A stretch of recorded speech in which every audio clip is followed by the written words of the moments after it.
I'm Shari Jonas, and this is Launch, a podcast for parents with older kids in their 20s and 30s who are struggling to launch independently into adulthood. Now, not all adult kids are the same, and so just to be clear, I'm referring to young adults who can live responsible, productive, and purposeful lives. They just need your guidance, patience, and wisdom to get there. Today's episode is an important one because so many parents are watching their adult children drift through life with the lights turned off. They are not excited, not curious, not motivated, and as a result, not moving forward. But what if the real issue is not laziness or lack of motivation at all? What if it is a loss of spark, a loss of connection to themselves, a loss of the inner drive that makes learning, growth, and independence even feel possible? Today, we're talking about how parents can help their young adults turn their inner light back on so they feel interested in life again and excited to learn.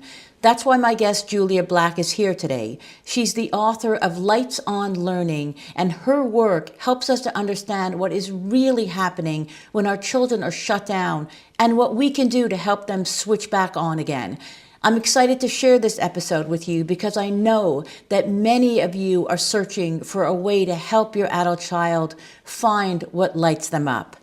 Julia is a mother of two young adults, a BAFTA and Grierson nominated documentary director, a social entrepreneur, an educationalist, and a master neuro coach. Her vision is of a world where all children love learning and believe that parents play a key role.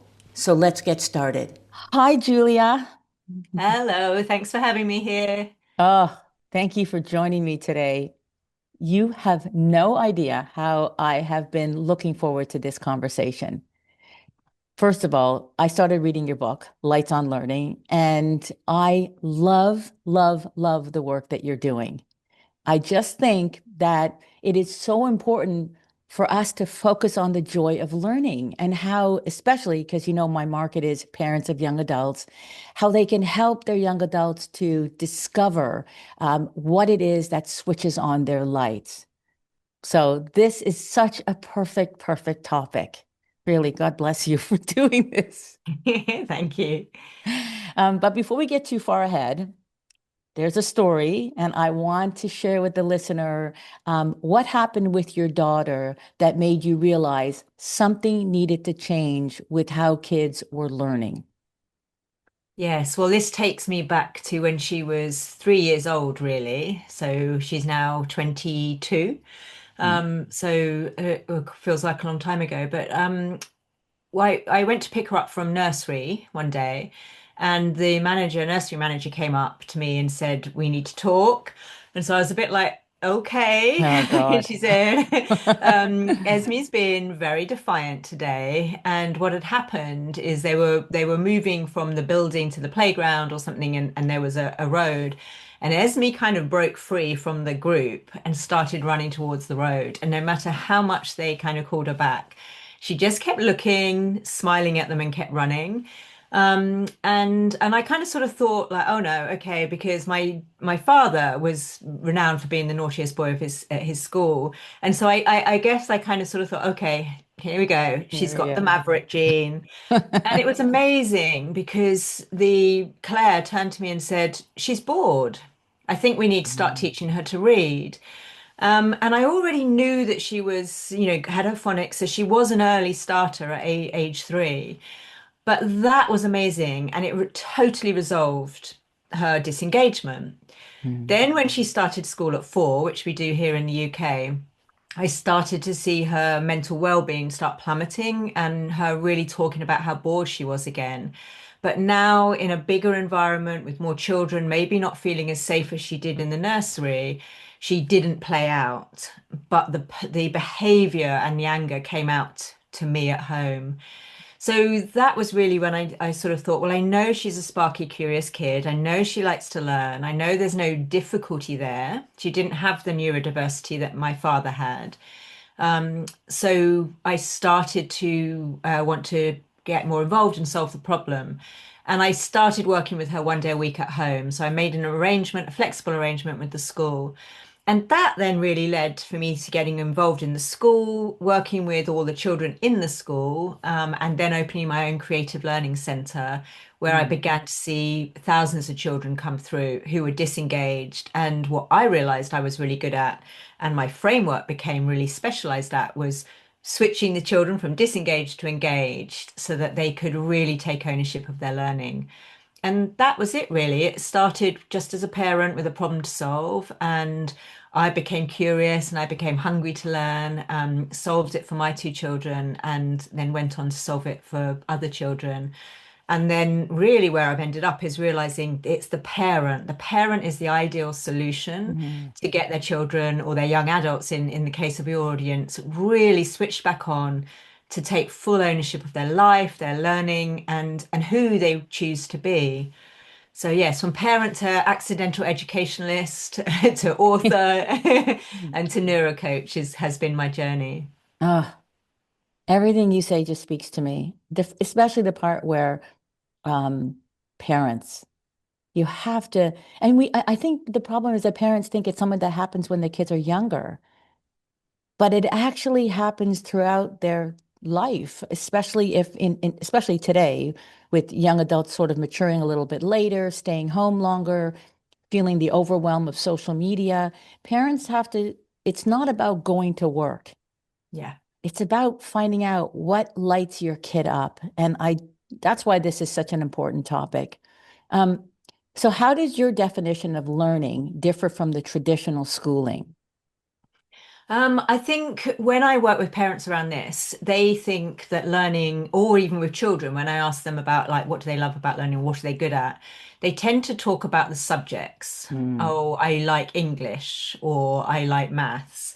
And parents often think about the curriculum, like, what the subject is, what the knowledge is that they've got to consume, to regurgitate back out, to jump the hoops, to, be able to be successful, in quotes, in the real world. And I see learning about who we are being, really. It's learning to use the power of our minds, it's learning to harness our heart's intelligence and really understand how our body feels when we are doing something that lights us up, that makes us curious, excited, motivated, but equally important, how it feels when we feel disengaged and Mhm. actually frustrated and angry and scared. So it's really, for me, learning has become this the inner landscape. I talk about learning from the inside out, where we understand how it feels to be creating something original from our hearts and using I call it the heart set, mindset, and skill set to explore a subject matter, maybe, but to create rather than consume. So for me, learning is messy, it's not linear, it's frustrating, it's equally glorious. And I think that's the mistake that we can make, both as educators and parents, that when the children disengage, what I call switch into being lights off, we see that as a problem. And actually, what I've come to realize is brilliant. Okay, they've hit the disengagement, they've hit the frustration, they maybe want to quit, they might be scared of failing, a whole host of reasons, but that is where the growth is. Mm. So we don't want to make the mistake that I made for a long time, that we want to switch them on as quickly as possible to being lights on. But we actually want to harness the power of being in the lights off state in order to help see, well, what is it they're thinking and feeling right now? And that frustration and anger and wanting to quit is actually a normal, healthy response to when we don't know how to do something. But what we really want to help our children do is like to move on through that, to use that for growth rather than to use that to avoid doing it. I love that because it's the lights off part that that everybody kind of just drops the ball and says, okay, if you don't want to, you don't have to. But you're saying that's the moment to really figure things out and get engaged. It's almost like that's your sign. What can we do here? I'm Yes. getting ahead because I want to get there. But why do you think so many kids lose interest in learning and shut down? I think because how it can be taught in schools or even at home, I work with a lot of home educators too, is outdated, So and is. let's be honest, quite boring. Yes. And I think there's a lot of children now. I think our brains are changing as we, are in a world where we can learn in micro bites. So I think a lot of children sit there and can't take it in. The children that I used to work with, I used to work with either the real high achievers, and this is when I say children, this is right through to 18 young adults, Hmm. from four, really. They would either be the high achievers that were bored, so like my daughter sitting there going like, really? Do we really have to go over this again? I've got it. I want to move on. Or they were the ones struggling and maybe they couldn't process it. So the teacher's talking or the parent is talking and they're just not being able to take it in. They can't hold it to process it. And so Mm. they then begin to feel stupid. And I really want parents to take on board the not do not underestimate what happens to us when we get bored and switch off. If we don't understand how to switch back on or how to use that for growth. Hmm. And and because it's like day in, day out, if a child is going to school and not being able to learn for some reason, maybe they're scared, maybe they have got some anxiety, maybe it's too noisy, or maybe, they've got neurodiversity that makes the way it's being taught difficult, or maybe they're a high achiever and bored. The Doing that day in, day out is actually soul destroying. Mm. It would be like So us as much. adults going and sitting there and Ugh. not being able to follow for 5 hours a day or 6 hours a day, 5 days a week, here in the UK, 39 weeks of the year. So we take away their agency really early on. Yes. And if we think about with your audience with young adults, think about when they were like the 2-year-old, the 3-year-old, like my daughter, like Yes. feisty and spirited. And, I don't want to sit down like this. I'm going to run away. Hmm. They were independent learners then. And something happens when we enter in the school system or even in home ed if we think we've got to sit down and follow a curriculum. Hmm. And I see that as taking away their personal sovereignty, their agency. And now suddenly we're stopping them learning and we are providing them with an education. And that's a really crucial distinction. I think that one of the biggest reasons why young adults stay away from going back into learning is because of this bad experience they had in elementary and high school, that's their only frame of reference, and that's not a good one. And Yeah. I think reintroducing learning in a different way is so important. It would make the biggest difference. So let's talk about this because we're talking a bit about your lights on framework, but I want to know how you developed it and the whole gradient, the spectrum of lights on and lights off. So can you define what being lights on and lights off means and how does it show up for us? I hate asking so many questions at one shot, but I kind of know that you Yeah. have all of this in your head. So Yeah, no, so that's fine. So the concept and the terms came to me when I had my creative learning center and I was seeing children come in en masse, and I wanted to find a sort of almost a metric that really helped me and my team understand when we were providing a service that was serving the children. Mhm. Yeah. Instead of like how schools do it, where they assess and they test them to know that they've got, they're learning. I don't believe we have to test to learn that they're learning. So I talked with a business strategist and he said, well, how do you know when they're learning? And I say, well, you see it in their eyes. It's like their lights come on. So he was just like lights on, lights off. And it was so simple that I loved it because it was exactly that. And then I kind of put it out there and asked parents and I did a survey. What do you understand about what it means when a child is learning with their lights on? And they just came back with such like really beautiful definitions, like, they're like a sponge, and creatively powered up for the day, absorbing, information and creating. One 4-year-old, when we asked her, which my parents that I work with do, they asked their children to define it. She said, it's like a rainbow in my heart. Mm. So, lights on is when we are in creation mode. It's when we are really tuning into who we were born to be. We feel aligned and harmonious, and we feel joy and we feel love and gratitude. So, all of those emotions that really make us feel good and create an environment within ourselves where we can learn.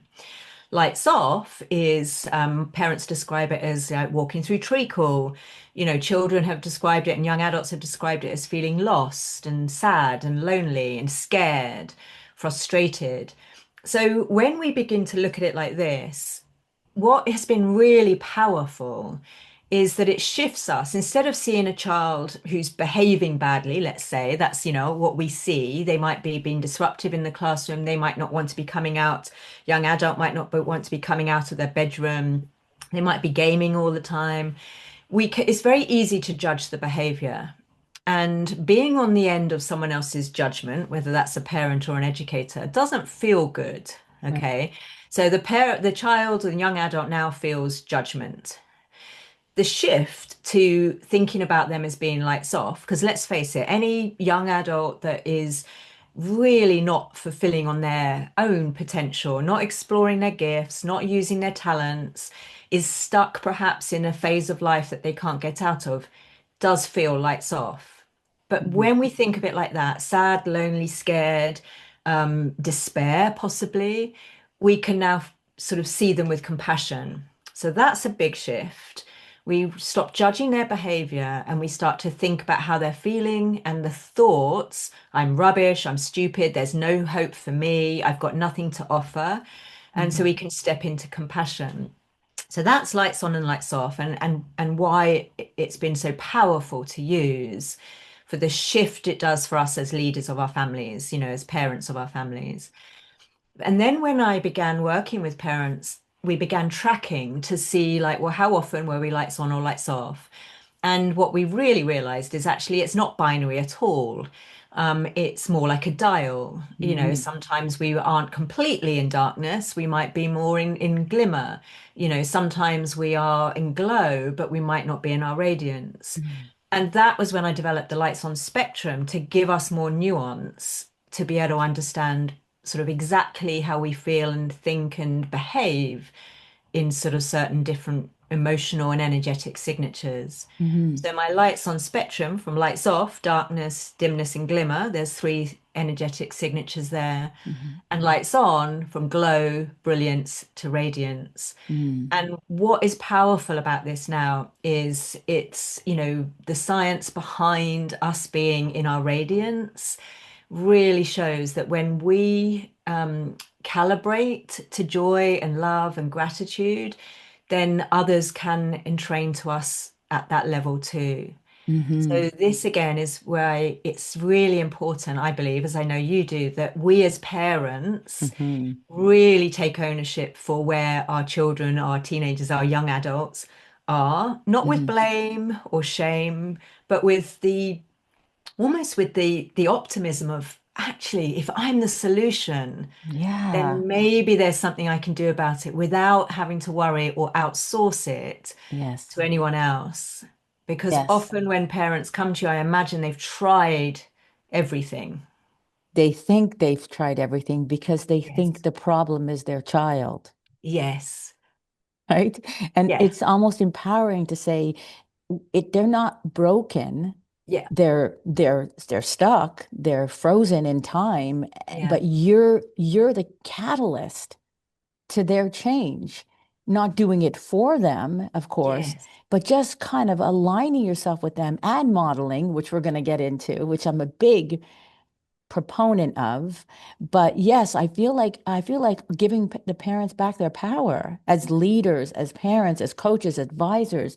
You can do this, but leaving them on their own to do this is not nothing's going to happen.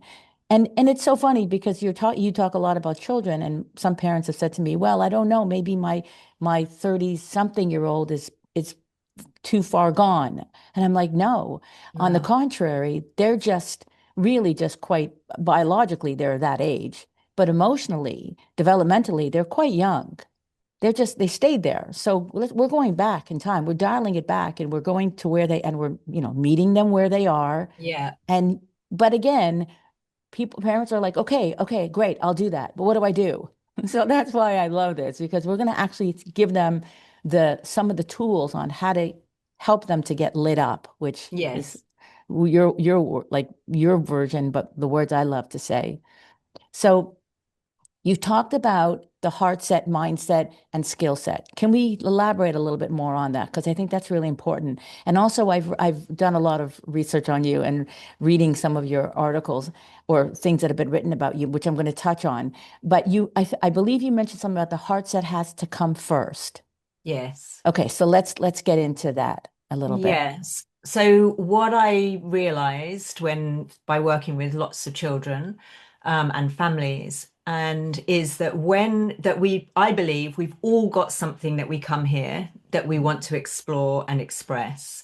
And I think of that as a gift, something that we are naturally good at, which often means we can dismiss it, right? Because learning should be hard. But we've all got this something on our hearts that we want to explore.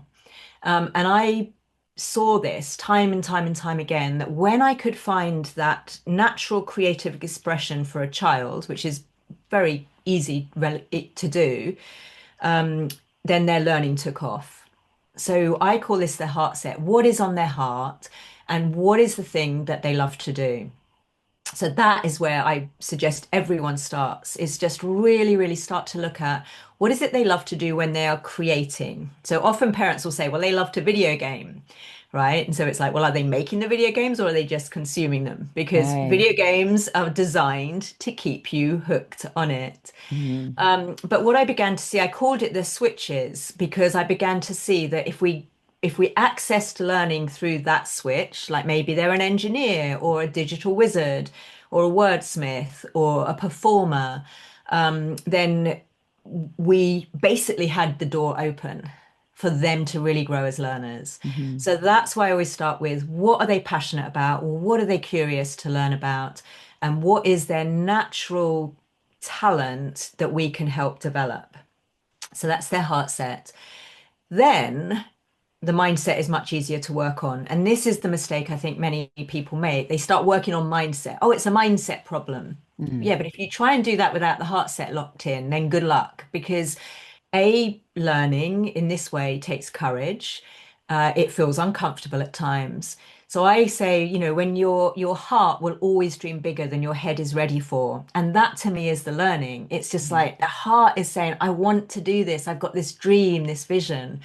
And the head is almost going like, okay, well, I better rewire to catch up. And then we bring in the skill set. And here, what I talk about is the skill set that's relevant for the creative expression that they're passionate about.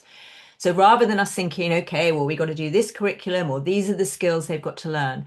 If you're a digital wizard, you need to know how to create with technology. If you're a wordsmith, you need to learn how to use your words to entice people in, to create narratives, to conjure up worlds that people want to get immersed in. So the skill set linked to the heart set.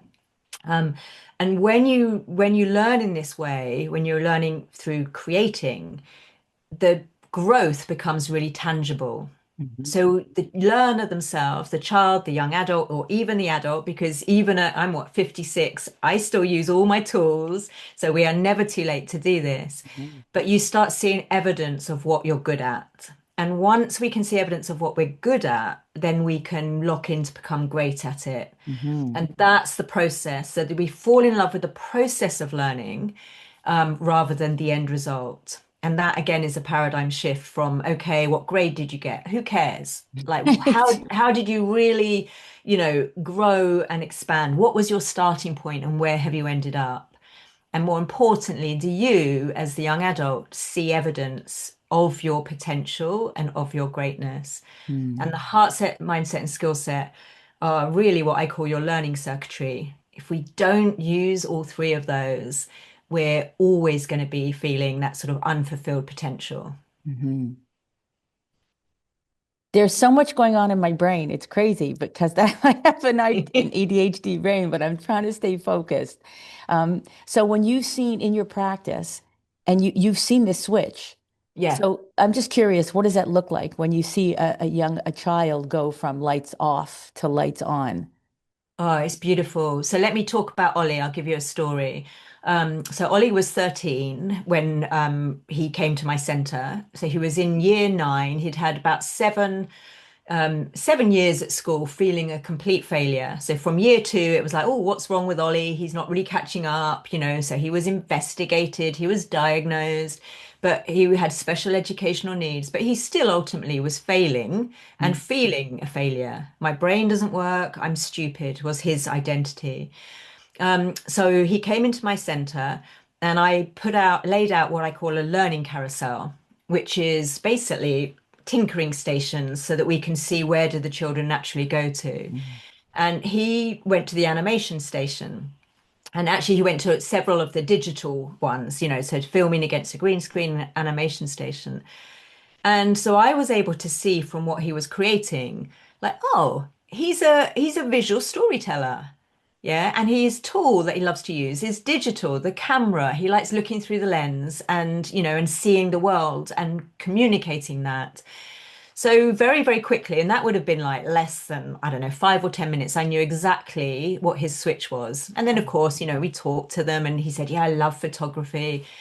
And so then I began working on him and realized, and then we could work on his mindset. But this is what's really important to hear. Like about 10,000 hours of in-school education that focused on what was wrong with him Mm. over the course of those 7 years versus about 12 hours with me in this lights on learning to totally turn him around. So what the teachers saw and the head teacher saw was a child who had gone from not looking at anybody in the eye, head down, trying to be as invisible as he could be in school, never putting his hand up, never engaging, never turning in his homework, suddenly went from saying hello in the corridor, suddenly went from engaging in the classroom, putting his hand up, owning how he learned. He now knew I'm a visual, I need the visual for me to come alive. Mm. Importantly, he also had an identity of something he was good at now. Right. And this for me is a real indication of like the power of this. He went and knocked on the head teacher's door and said, "Can I be the school photographer at the events?" Wow. So a switched off Wow. child trying to be invisible for so much of his time to suddenly going like, actually, I want to be a part of this community. I want to stand up there and take photos of people. And that year he had his best school report ever.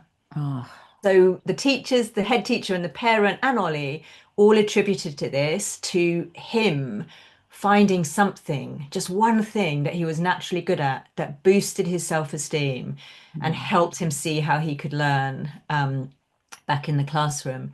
So these are the stories. It's fast, you know, it's beautiful because the ownership of learning has to be in the individual, and it is something that parents can do. Yeah.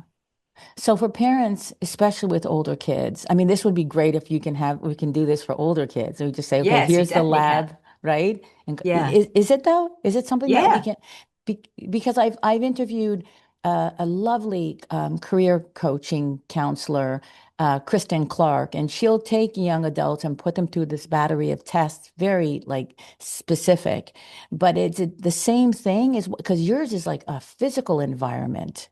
It's Yes. so do we don't have that for young adults or No, adult but children. it works. And so for, you know, and this is what parents can do at home is the where I would start, and I always start with anyone who I'm working with is disengaged, whether they're an adult child or young adult, is really trying to understand like where they are, how it feels to be them right now, right? And Mhm. sometimes communication between a parent and child can break, or a young adult can break down because it's painful. Our children go lights off, we do, yeah. Yes. But really, when we stop and listen to the language that they're using, you know, well, it just feels pointless. Like, well, anything I do, nothing's going to work. So why Mhm. bother? Yeah. We instantly know that does not feel good for them. So what we can start to do is really see if they've still got something that they love to do, right? Chances are, if they've been disengaged for a long time, they're consuming rather than creating. Hmm. But start to have those conversations. Do you remember when? Yeah, do you remember when you loved to play with the Lego for hours? Or do you remember when you wouldn't let me throw away any of the cardboard and you would make something? Do you remember when you used to put on those plays? So really start to have conversations about what they used to love doing as children. That's And for the great. adults, it's the same process. This is what I do with the mums I work with. Well, what did you used to love doing? Hmm. Yeah. And so it opens up the conversation to really help them see there is something. And then what you can do is start to just explore. Well, why don't we just get the Lego out again? Now, your audience are probably thinking, I can't get the Lego out with my It's 33-year-old gone. or my Right. 22-year-old. Right.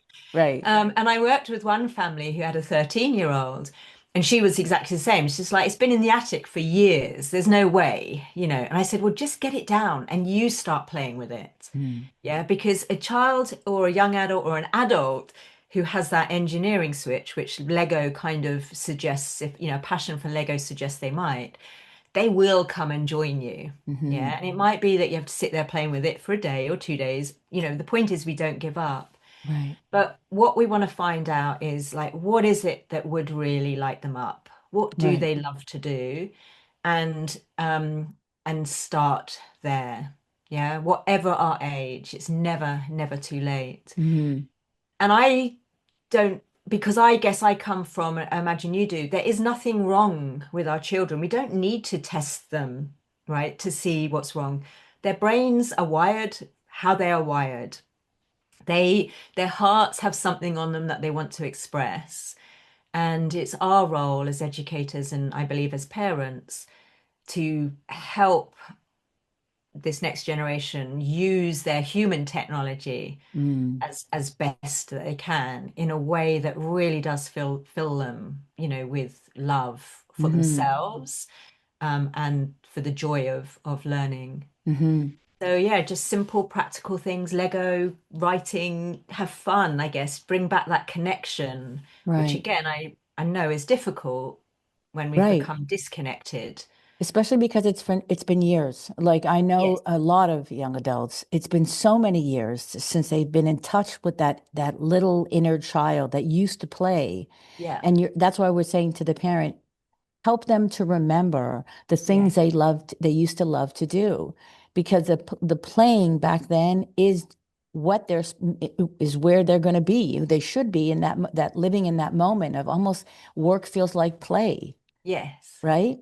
So, but again, a lot of young adults, because it's been so many years, will say things like, I don't know what I like to do.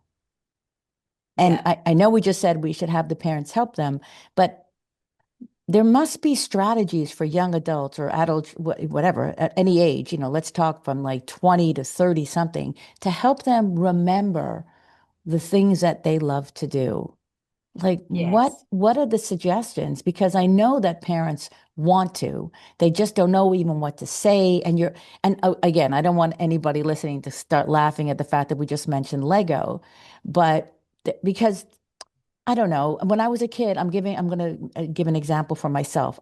First of all, I just want to preface this by saying that I told my children from a very young age, I think I mentioned this to you in our conversation, I don't care about their marks at school, because I wanted that to never be the reason that they felt good or bad about doing something or learning something, that I wanted them to just love learning. Mm. And that's all that mattered, because I knew that they were going to have to do years and years of education, even if it's something that they love to do. So don't don't worry about the marks. I don't care what the teacher says. Behave yourself in the Yeah. classroom. Don't be disrespectful, but don't worry about that mark. Love learning. But I also, and we're going to get into the modeling part of parenting, I've always been a student of life. Yes. And I didn't even realize it. I would get bored. And so I always wanted to learn more and more and more as an adult. And I think about how much of an influence that had on my children. Even I'm 61 years old, Julia, and like 6 months ago, I decided I want to learn how to bake sourdough bread. Yeah. Keyword, I want to learn how. And there's no, like you said, there is no, I'm not being graded. No Mm. one's, no one's watching me. This was my own heart-centered that I Yeah. felt I want to. I do love baking. I've let it go because it's been who has time for that? But there was something about it. It checked off boxes for me in terms of nutrition. And it also was a great distraction for me for the work that I do. And I started to learn. I went, okay, I turned my mind onto it. How am I going to learn this? I went to the videos and then the results, and then that was the skill, again, applying heart Yeah. set, mindset skill. I learned how to do every single step of this. And then the result was the bread. I Yeah. got to see the labor of my, learning in the bread. And all this time, my kids are watching me, and they're older kids now, right? 20s, 30s, they're watching me. And so bring it back to the children, our adult children. We need to help parents figure out how to remind them of who they are. And that is just so challenging because parents will be like, well, that's so easy. Why didn't I just do that already? Because we're stuck. We're stuck in Yeah. the traditional roles, right? Yeah. Those ridiculous, socially acceptable roles of be a doctor, be a lawyer, be this stuff, go into business. And Yeah. it's the hobbies that we have to focus Yes. on. The passions. Yeah. So help me help the parent figure out more about excavating those passions that they let go of so many years ago that aren't Lego. Yeah.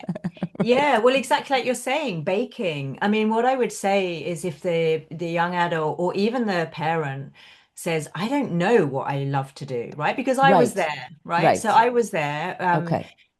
Like when my daughter was 3 and I'd had and my son, so a newborn and a 3-year-old.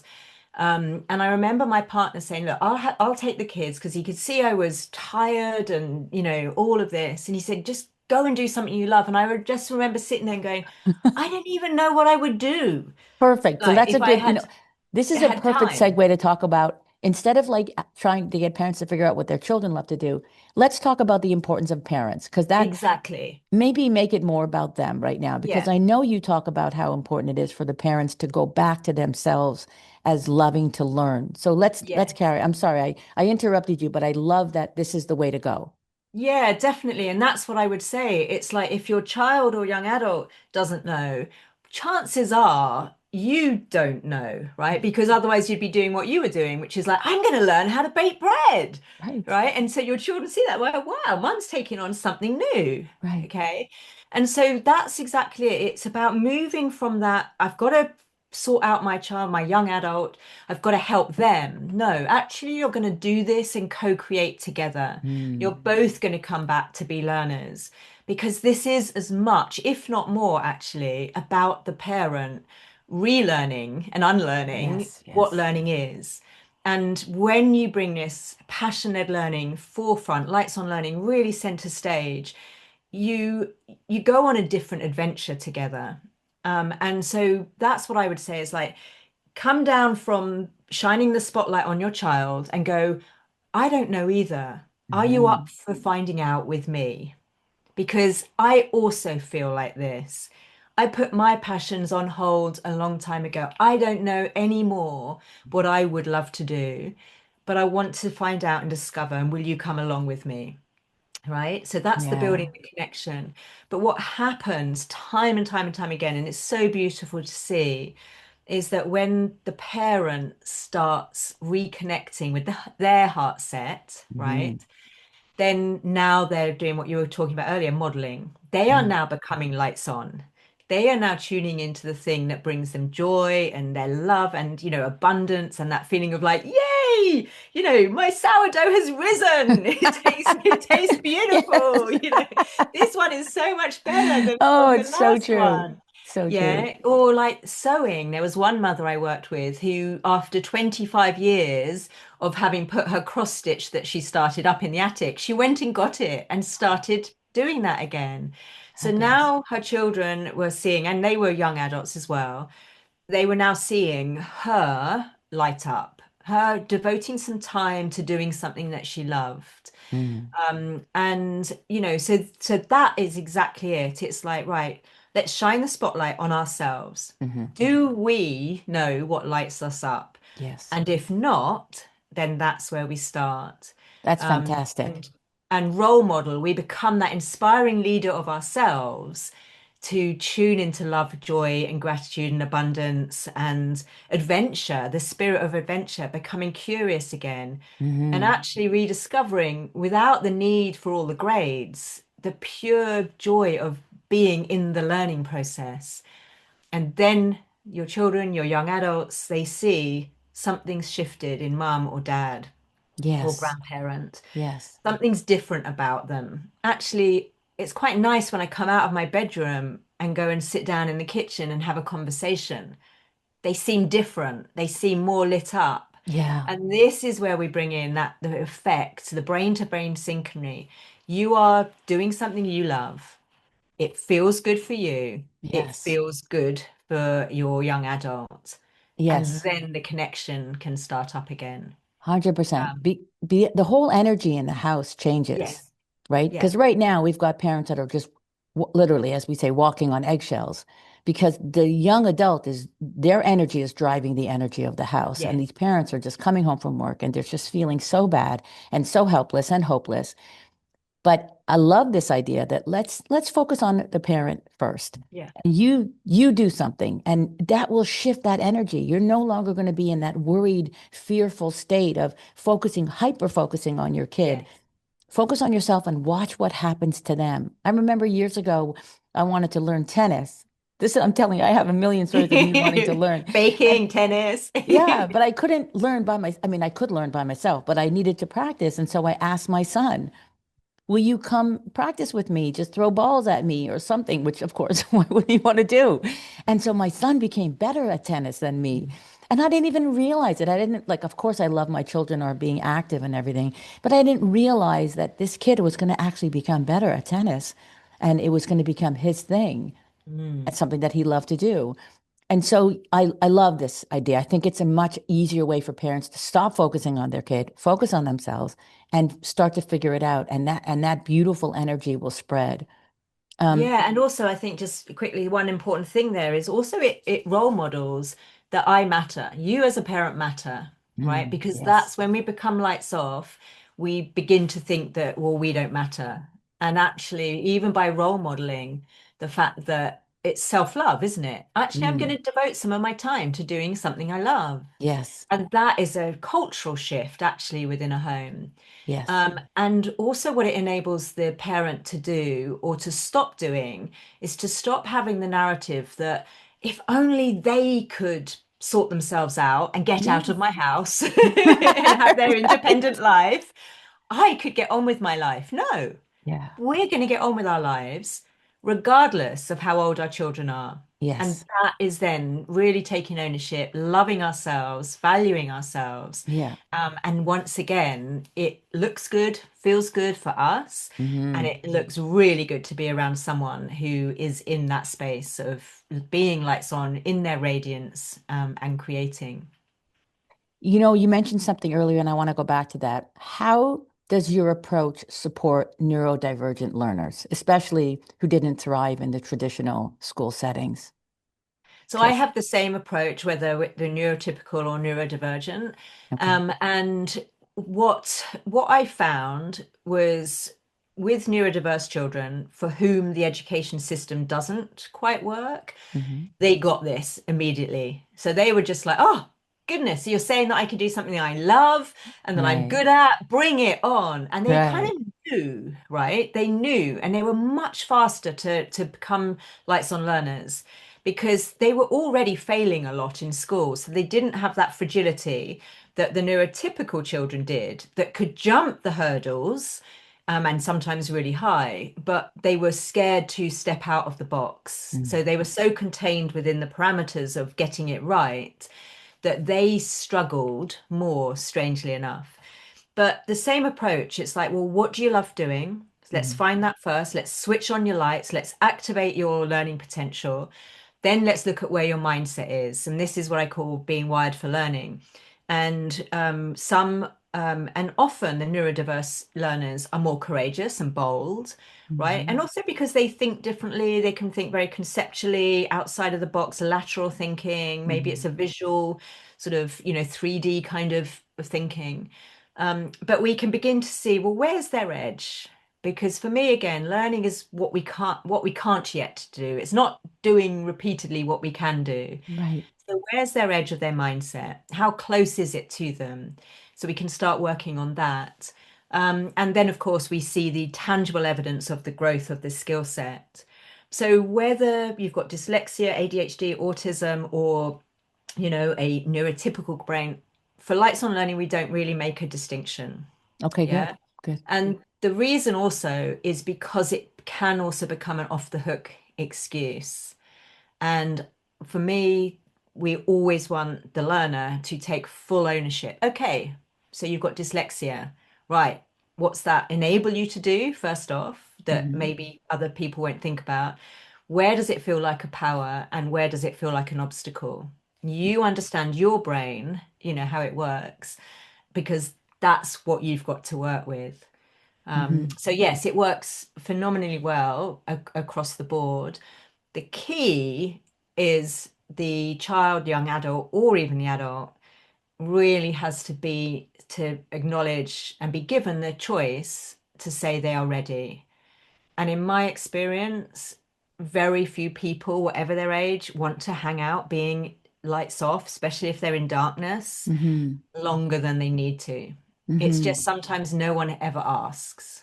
Right. How can a parent tell if the reason why their young adult is lights off, if it's stress, boredom, or something deeper? Um, by having the conversation.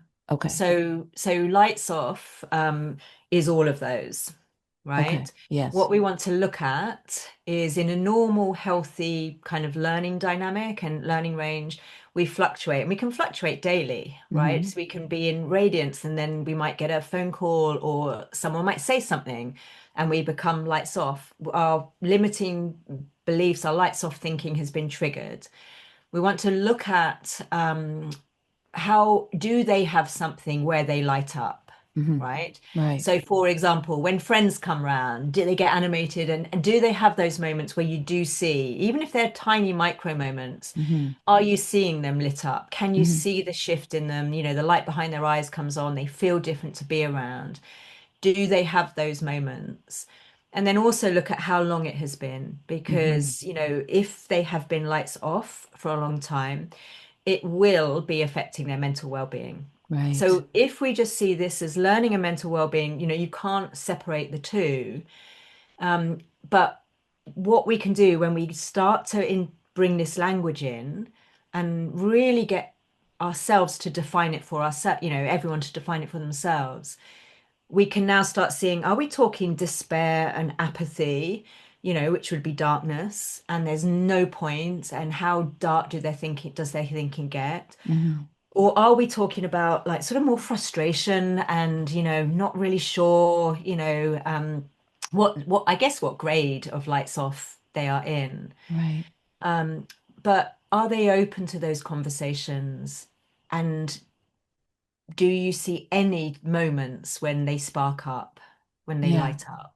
Yeah. I love how Um, you say that lights off moments can hold hidden potential for growth. That yeah. feels so powerful. It's like saying to parents, don't be discouraged. There's an opportunity there. But what does that mean for parents of adult children who are stuck? What can they do with that information, as powerful as it is? What can they do with that, knowing that there's so much potential, but they're stuck? Yes.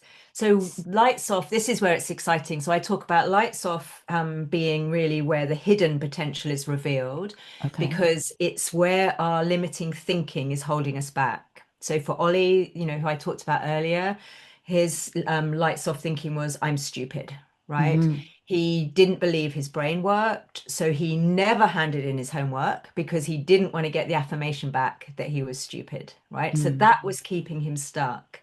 Got it. But his hidden potential, once we got to that thought, absolutely was revealed, because it's just like, well, actually, Ollie, look over here. Look at how brilliant you can be. Mm-hmm. Yeah. So if we think about our negative thinking, our lights off thinking as the gatekeepers of our potential, we're not going to feel safe to express ourselves when we are in that lights off place. Mm-hmm. However, when we learn to have increased awareness of what we're thinking and feeling, now we can know, like, oh, I've hit some resistance, this doesn't feel good anymore. I kind of want to quit, or I'm going to procrastinate. We can begin to see, what's the thinking that we can change? Where Mm-hmm. is our thinking holding us back?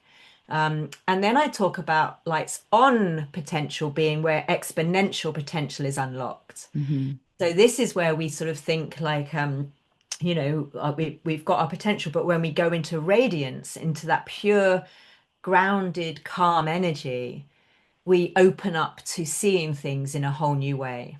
So things that didn't seem possible before, suddenly we get clarity around. I guess it's Yeah. those that serendipity, those aha moments, Mm-hmm. really opening up something different. So when we don't have awareness of our lights off thinking and how that makes us feel and how it makes us show up, I'm stupid, it doesn't feel good, I feel anxious about going to school, I hide and stay invisible, our potential is never going to be expressed. It doesn't mean it's not there, it's just hidden. Mm-hmm. When we can shift into going, well, actually, I'm really good at photography, Mm-hmm. and actually, that feels quite powerful. And maybe I could own that I want to be able to draw in my lessons rather than write. Mm-hmm. Right Yeah. now, we're into the exponential potential. Mm-hmm. And that's what's exciting about it, because I believe everyone has something that they got the power to be great at. Mm-hmm. But first, we've got to just discover, well, what is it they're naturally good at? Yeah. Which is why this approach is so beautiful, because it's just like it is unlocking the key to seeing your children and your young adults and yourself shine. I love that. So, can we talk about resilience for a second amongst young adults? And what role does emotional resilience play in a young adult staying engaged and not slipping back into that lights off place? Yes, so this is for me is really around the sort of the mindset work, right? Okay. Which is why if we can find the heart set, they are going to be more courageous. So I'd like to sort of think, obviously, as the courage comes from the like we're passionate about something, we're curious about something, Mm. we want to discover something. We are then going to naturally want to follow through, even when we're faced with obstacles. Mhm. Okay, so that's really for me how I work with resilience. It's we can do some challenges that are specifically for mindset, but we can also really work towards projects and end results. Mhm. Okay, so like let's just take the sourdough or the tennis, for example. I want to be able to have a rally or where we hit it 15 times. We can set that as a sort of a tangible outcome that we want to have, Mhm. and be aware that when we get to 12 or 13 or even 14 and then we drop the ball, it's frustrating. Yeah, but it doesn't mean we have to quit. So we Mhm. want to build up to kind of really going, well, how does that desire to quit, that feeling of like feeling rubbish, feel within our bodies? And how can we move forward, just inch it forward little by little, to realize that, oh, that feeling that I'm feeling there, which may be sick in the stomach suddenly, or like shortness of breath, or tightness of chest, that's actually just meaning that in this moment I'm feeling and thinking something that makes me want to give up. Mhm. So I like to think of resilience as being powered by our heart set rather than pushing on through, Mhm. with our mindset. Can parents help a young adult build that resilience? Yes, 100%. And again, what parents can do is go back to modeling it themselves. So when I work with parents, which I work now directly with parents rather than children or young adults, I start by going, what's the culture of failure or success within your home? So Okay. again, we can look and go, right, how well do I like making mistakes, or do I avoid them at all costs? Mhm. Was I the sort of the perfectionist and the high performer? So I can't understand why my child isn't motivated, but actually, I'm actually quite scared of failing. Mm-hmm. So the honesty, I think with Lights on Learning, it's all about being honest with ourselves. Mm-hmm. And in my experience, the fear of failure within the parents of disengaged children or young adults, especially when it's gone on for a long time, that is what's being triggered.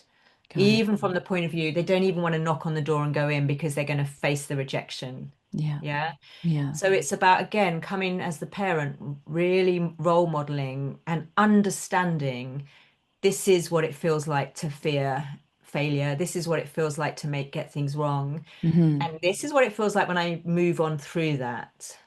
And Right. so them understanding resilience rather than trying to build it in their children first. Because what happened with the growth mindset stuff, and I know Carol Dweck talked about this herself, is, you know, teachers used to think, oh, we'll put the posters on the wall, and parents would put them on the fridge. Do you know what I mean? And go, I can grow my mind. I'm comfortable making mistakes. But they saw through it. The children saw through it because they saw the teachers weren't comfortable of doing anything or taking any risks. And they saw the parents were uncomfortable and not taking any risks or. So Right. again, it's lead by example, Yes. lead through your energetic tone of courage, but Mm. also really vocalizing. It's like, oh, I made the biggest mistake today and I felt stupid and it didn't feel good, Right. but I learned from that. I can see now why and where I went wrong. Mm-hmm. Yeah. Yes. So it's again, it comes back to us. Do we truly understand and are we truly resilient? Got it. My Got son it. once said to me, Mum, you're probably the most courageous woman I know, or courageous Aw, person I know, I love because he that. saw me fail so much, Yes. break down in tears and get back up and keep going. Right. Right.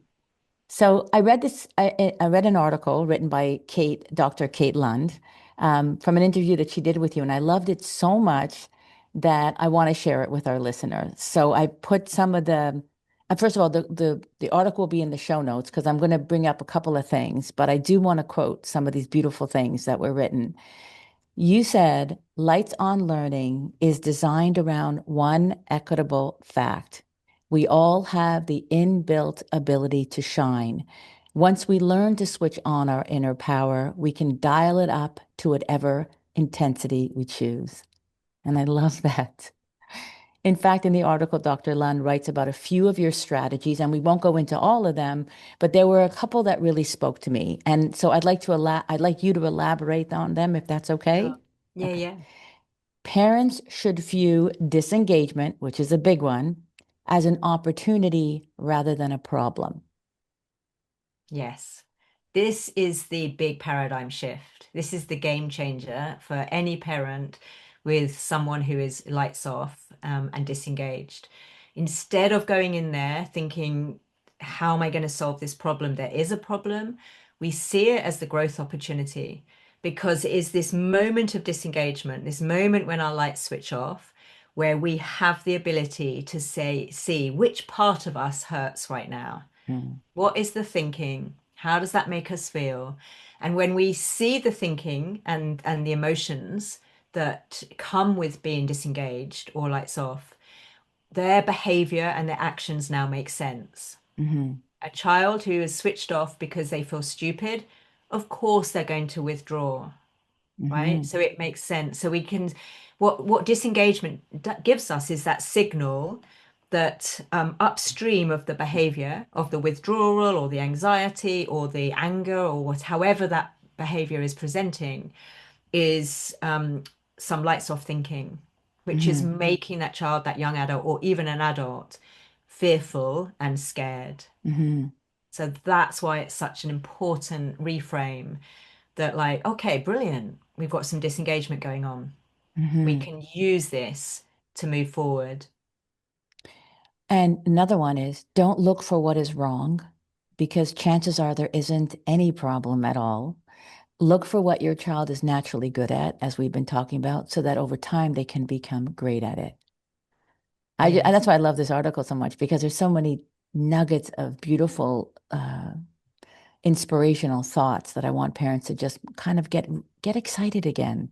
Like look Yeah. at your child again, like fresh, like when you did when they first came into the world and you thought, what's gonna happen with this kid? Where are we going to go with them? Well, I think you have to look at your young adult with the same kind of lens, you know? Yes. Um, And I think on that one, you're just looking for micro moments. mm, Yeah. And maybe look at the things that you've been dismissing. Maybe it is baking a cake, right? yeah, But what happens is parents go, well, they like baking or they love climbing trees, but they're dismissing that, thinking, but how's that going to translate into academic success or success in the real world? yeah, So it's going back, look for a micro moment where they shine yeah. and then tune into how that makes you feel. Because even as I say that, and I think of any parent looking at their kid and seeing the beauty of their child shine, even if it's just for a moment, that fills my heart and it really starts to feel warm. Hmm. And so it's about the parent, exactly that, just really getting warm again about, that their child, it's in Hmm. there, Yeah. whatever their age. Yes. Yes. I mean, I know of a young girl. She's mid late 20s. And again, not sure what to do, but it's so evident to me. She loves animals, Yeah. right? She loves taking animals for dog walking and things like that. And like that's it. Yeah. If you're so passionate about animals and you have such a big heart for animals, you need to focus on that. That's what lights you up. Figure out what you can do. Go, learn how to groom dogs, just be an Yeah. assistant. But like for me, it's so easy, but I'm not the parent. And so that there's that like I'm working with the parent, but and the parent feels like there's just they can't reach her.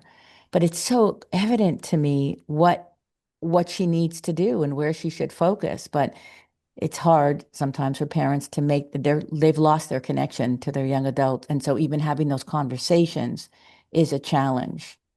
And I think also that we can think this is a big problem and how am I going to solve it because maybe even the professionals aren't. And I guess what I hope parents will get from this conversation is um, there isn't a problem. This is your gorgeous child, young adult, Mm, and yeah, yes, it has felt hard and your lights have switched off. But actually, yeah, really that look to the thing and don't see it as this enormous mountain to climb. It's just, you said it earlier, we'll meet you where you are and we just take one step at a time. yeah, And from yeah, there, you can lead them back to really being who they were born to be. yeah. Here's my final quote from the article that really spoke to me. When children learn what they love and love what they learn, they become self-motivated creatures, rather, sorry, creators, guided by a strong sense of passion and purpose. Oh, that's the goal. That is Yeah. the goal, you know? So for Yeah. parents who are listening today and want to help their adult child become confident, motivated, independent learners, what's the first step that you recommend? We've already gone to that place where like, well, take care of yourself, but really let's do this together. I'm going to start something that I love and you start something that you love and let's learn this even if it's two separate things. Let's learn this together. Would that be a good suggestion? Yeah, definitely. And I think before maybe you do that, maybe let's have that as the second step. Okay. Let's have the first step as like sit down and kind of get really clear on what you're making it mean about you. Hmm. Yeah. What you're making their disengagement or their, lights offness mean about you. Because Okay. chances are somewhere along the line, your lights off thinking is saying, I'm getting it wrong. I feel a failure. I feel I'm letting them down. But that simple awareness of seeing that thinking, right, means it will shifts you into compassion for yourself. Mm, But now also, now I've seen it, I'm committed to doing something about it.